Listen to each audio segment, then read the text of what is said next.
This is The Writing Game. I'm Gregory Palaci. We love the story of the underdog, the person for whom things don't always go right, those that face a struggle and still manage to overcome. Unless, of course, we're playing a video game. Character cannot be developed in ease and quiet. Only through experience of trial and suffering can the soul be strengthened, ambition inspired, and success achieved. Helen Keller. Video game protagonists are so often not just power fantasies, but the best person to handle a given situation. So their struggles are often physical ones, albeit not that hard. Their struggles are related to the obstacles placed in front of them. Puzzles, platforming, enemies, each is an obstacle to overcome. Some through physical exertion, some mental, others it's just a matter of time. And occasionally there's a conversation. But whether it's a dating sim or a first-person shooter, the player character is the one and only person capable of solving the problem. These characters are this way for two reasons. One, the aforementioned power fantasy. And two, they readily create a player-sized hole. It's the second that enables anyone to pick up the game and slot themselves into it. But it doesn't make for a very interesting or compelling story. A big reason, and one often discussed in the gaming press, is the inability of such blank slate characters to be committed to any one cause, or story for fear of turning off the audience. We're not going to discuss that in much detail on this episode because I think there has been plenty said on that very issue. What's more interesting and relevant for this show and the writing of video game stories is how little the narrative actually plays into the difficulties faced by the protagonist. Those obstacles differ depending on the genre of game, but they often present little in the way of characters' development. Any story tends to be there to, as they say, flesh out the game, to provide context. Context aside, the character and the player may be faced with arduous and dangerous tasks, but more often than not, the sheer tenacity of them continuing to hammer their head against that obstacle until it falls before them is what enables them to overcome it. Or, as some people who want to go the pacifist route do, run past. But it's not the player who truly must contend with the obstacle. The character simply exists and is not affected one way or another by a particular problem. Overcoming it doesn't change them. It may improve the situation in regards to the game at large, but the next task placed before them is no different than the last. It may be harder, it may be different, but in terms of the story, nothing changes. And that's because failure is so rarely an option in video games. Games like to reset upon failure. Pick a series. Halo, Destiny, Diablo, Far Cry, Dark Souls, Mass Effect, Dragon Age, Baldur's Gate, Assassin's Creed, Uncharted, Tomb Raider, etc. ad nauseum. All reset upon failure. It can be mission failed or death, and yet the game goes back to a previous state. Some of that is by design, especially in games like Dark Souls or roguelikes. Those are games with a very particular type of story that's based on the player and their experience. They may have a narrative within the game, and the mechanics play into that story to some degree. But even then, it's limited. There are some games that accept failure as part of the narrative, not resetting the game, but pushing you forward. Moon Hunters, for example. But these games are few and far between. Stories rarely contend with the death of the protagonist. They may get injured, maimed, lost, disenfranchised, or captured. But death is rarely an obstacle they have to overcome. So the world doesn't reset, unless we're talking comic books. But that's a special attribute of that medium, but that's not really the only other medium where the hero can die and return.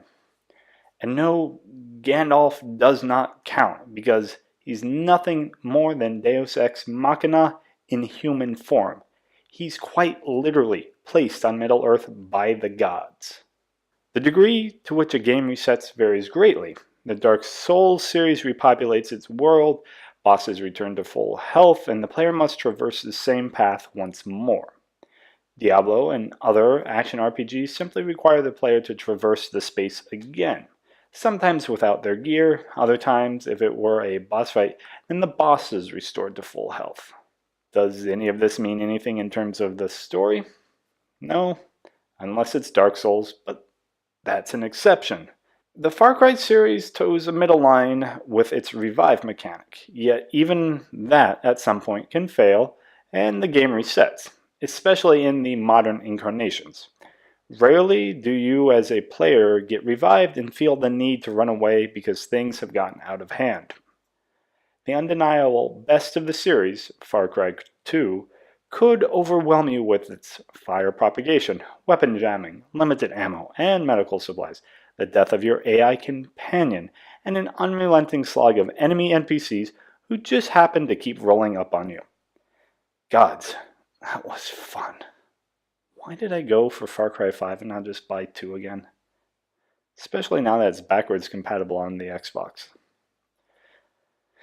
Well, chalk that one up to marketing. But the failure to take an outpost or complete a mission didn't add to or change the story in the game in any way. It was part of the narrative you, as the player, would tell when talking about the game, which is something procedurally generated and systems-driven games are good at. But the outposts, while they would reset, would never increase their level of security. There wouldn't be new, harder enemies because you kept attacking. Dying and resetting, or even incremental progress impeded by being knocked down, disabled, is unfettered success in most games. For a game that attempts to tie story elements and difficulty increases to failure, look at Shadow of Mordor or its sequel Shadow of War. Falling to an orc increases their power and can change the world as they move up the ranks of the orc hierarchy. That affects the player's story, but not so much the game's story missions, which are still pass-fail, regardless of Gandalf's existence or not. This resetting creates a difficulty curve that's similar to puzzle games, in that there are spikes that quickly drop even as the overall difficulty increases. Narratively, these spikes make for a more interesting story, but by and large we don't see that in games, outside the aforementioned puzzle genre, but more on that in a future episode. The straightforward success of completing missions, whether they're side quests, incidental encounters, or story segments, is boring. It offers the character and the player no chance to learn or change, but it does reinforce the power fantasy. Look at how all fall before me! Or something like that. Yeah, depends on how you choose to imagine yourself into a game. But yes, that's me, slaying all before me. It creates a straight line from the beginning of the game to the climax, where the character player plows through all obstacles before them. To better illustrate this, it's time to turn to Brandon Sanderson, the author of numerous books such as the Mistborn series and the Stormlight Archive. He's also one of the hosts of the excellent podcast Writing Excuses. You'll find links to all of that in the show notes. The little scaling the mountain thing that you were taught in grade school, this guy, okay? Some people visualize their storytelling this way, though really, as you become a better writer, the writers I've seen do it actually view it like this. Like that. And what this one kind of equates to is what we call the try-fail cycle model. A try-fail cycle is, you've got this monumental problem that we're trying to overcome, And we're going to try a number of times to overcome that. And each time we try, something is going to go wrong, usually outside of our own power, though sometimes it's because of our fatal flaw. It depends on what type of story you're writing. And then when that happens, our progress is set back. Things get worse, and we ramp up the tension to where we try again, and then again we fail. Progress is set back, and this sort of thing. And Mary once described this to me, this sort of method, as the way you say, okay, your character gets up in the morning, and then what? Well, and then something goes wrong. Do they solve it? And you ask yourself, you say, yes, they solve it, but, it's a yes, but, or no, and. It's the yes, but, no, and method. Yes, they solve it, but something even worse happens. No, they don't solve it, and it gets even worse. That clip is courtesy of Write About Dragons, which can be found at writeaboutdragons.com and on YouTube at Write About Dragons. A link to the full episode of that clip can be found in the show notes as well. The sheer variability of the try-fail cycle, as Brandon Sanderson points out, makes for a more interesting story. It allows for a more dynamic storytelling, not just in books, but TV shows. Matt Stone and Trey Parker use the yes, but, no, and technique Brandon Sanderson mentioned to write South Park. Games do try to do the same. Far Cry 5, in its constantly interrupting seed family of antagonists, attempt this very thing. The player character's constant capture by the seeds is meant to be a setback to your continual progress in rooting the seeds' particular brand of evil out of Montana. Meant to be is the key phrase there, because even in these forced instances, these setbacks aren't driven by the player character, but moments of Deus Ex Machina. It's as if Gandalf rode into Montana and said, "Howdy, y'all." It's factors outside of the character's control that takes over the story and, then influences the situation. Even these events don't truly create a try-fail cycle in Far Cry 5. They merely sidetrack the player momentarily and occasionally disempower them by stripping them of weapons and or guns for hire. No cheeseburger for you. These missions are pass-fail as well, resetting to a save point should you die. Those interruptions aren't an attempt to implement a try-fail cycle on the story in the unleashed and undirected mayhem that is an open-world game. And I keep harping on about the try-fail cycle for two reasons not related to the gameplay mechanics. And not just because it's boring without it, it's vital for change and characters. Change is vital for storytelling. Change is vital for missions and quests. Change is vital to feelings of success. Every story we tell, every joke we relate, every quest we take is about one thing: causing change. If nothing changes, then we don't have a story. Right. That change can be internal or it can be external. But the best stories, the most memorable tales, the sagas that stick with us are those that have both. The world changes, and the characters change with it. Not necessarily in the same way, but they both change.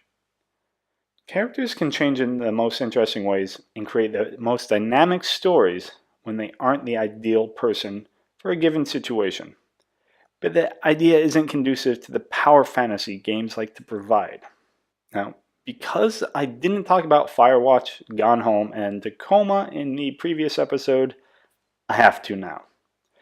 Henry in Firewatch is not ideal. He's not the smartest, he's not the most physically fit, he's not in a healthy position mentally or in his life, nor does he have any special skills that make him stand out. But would there be a story if Henry wasn't a misfit? If Henry wasn't there in the woods of Wyoming? Henry feeds into our love of the underdog because he doesn't have the skills to handle every situation perfectly. It's not like he's faced with major obstacles either. He jumps over every tree trunk with ease, though there is a little grunting from him, because he does have that belly to get over it. But he's not really a person who would handle the isolation of his position in the Wyoming wilderness in a healthy manner. And that's why we have Delilah, and how they played off and changed one another. Compare that to Gone Home and Tacoma. In each of those instances, the player is a character that is the ideal person for the game, because the story isn't about them. Sure, they have motives and ties to the world, but they are, by and large, player-sized holes. Caitlin Greenbrier in Gone Home and Amy Ferrier in Tacoma don't change, nor are they underdogs because they don't have any obstacles to overcome. So the entire premise of a try-fail cycle is irrelevant. Contrast that with Geralt in The Witcher 3, and you've got a character who walks the middle line between being an ideal character and not. His role and skills as a witcher, a hunter of monsters for hire, make him the ideal person for moving through the violence-prone world of the game. But because so much of the game is about conversing with characters and interacting in civilized environments, and about playing politics and getting NPCs to react, he isn't the perfect person for the job. The Witcher 3 may walk the line of the perfect, imperfect person for the story, but it still lacks the try-fail cycle in terms of its combat, because should you die, then the world will be reset, and the game will reload you to an earlier point. The conversations are another matter. The sheer ability to avoid combat altogether or inadvertently fall into it provides that very dynamic. And being dynamic is what it's about. A flat line, whether it's ascending or descending, is still just a flat line and is undoubtedly predictable. Predictable is boring. Boring means people are engaged in, nor will they remember the story. Flat lines offer no change, no difference, nothing new. An apt way to think about this comes from The Story Grid by Sean Coyne. This is him writing about scenes. At its most basic, a scene starts one place and ends another. It starts with a positive, man meets woman of his dreams, and ends with a negative, woman rejects man's advances. Or it starts with a negative, rejected man calls his best friend for consolation, and ends with a positive, friend convinces rejected man to get a dog and try again. It can also begin negative and end double negative. Someone falls, then gets hit by a car. Or positive and end double positive. Man wins a hand, a blackjack, puts it all on a number at roulette and wins big. That's about it. Games have scenes. Generally they're called missions, sometimes chapters. Other times they may more closely resemble scenes in novels, movies, or plays. The relevance of this idea depends on the type of game and its mechanics, so make of it what you will. But the point is, games rarely turn in the manner Sean Coyne describes. Each mission tasks the player with moving closer to their end goal, with nary a setback or outright failure. It's the equivalent of each scene beginning positive and ending positive. That lack of variation is boring and leads to a flat line. The emotional core of a game, let alone a story, needs to vary. It needs to have a different pattern than other games or other stories, even if it is following 3-act structure or resembles the hero's journey. You don't want it to plateau, because as Richard Lemarchand on Tone Control said, if a game is always at 11, then before you reach the halfway point, it feels like a 3. Varying the outcomes, varying the emotions is dynamic, and dynamic is interesting. How you add that dynamism to a video game narrative depends a lot on the game and its mechanics. If they aren't going to allow for try-fail cycles without resetting the world, then you need to write sections where the character fails to accomplish their task. Destiny 2 starts out this way. Your first mission as a player is to repel the attack by the Red Legion, only you fail at it. In failure, your powers are stripped from you and your world is broken. It's great. It's compelling. It gives you hope that Destiny 2 might actually be on its way to telling you a memorable story. Only it doesn't. Destiny 2 never has you fail at any other point. You regain your powers with a little effort, you get the band back together, and you make some new friends along the way. You accomplish new feats, all with the goal of taking down the big bad.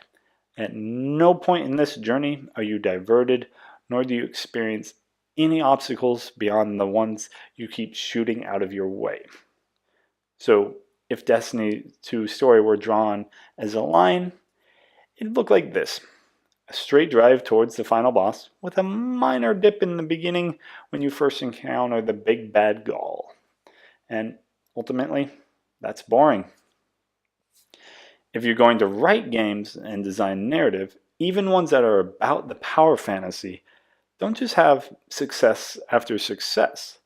It's overcoming failures, in the plural, that gives that feeling of accomplishment and power.